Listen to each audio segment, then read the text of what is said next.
Hi guys, good morning, শুভ সকাল। সবাই খুব খুব ভালো থেকো, আমিও খুব খুব ভালো আছি। খুব গরম পড়েছে বন্ধুরা, খুব সাবধানেই থেকো তোমরা। তো বন্ধুরা দেখো, আমার মা সকাল সকাল উঠে পড়েছে ঘুম থেকে।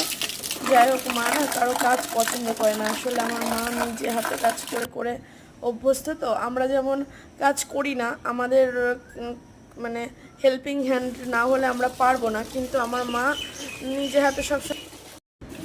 আমরা তো হেল্পিং হ্যান্ড না হলে চলতেই পারবো না, কিন্তু আমার মা নিজে হাতে সব কাজ করে, রান্না বান্না, খাওয়া দাওয়া, ঘর গুছানো, ঘর মোছা, উঠান ঝাড় দেওয়া, সব কিছু করে।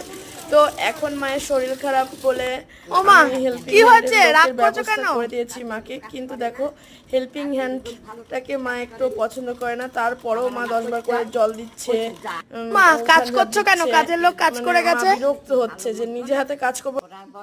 মা বলতে চায় যে নিজে হাতে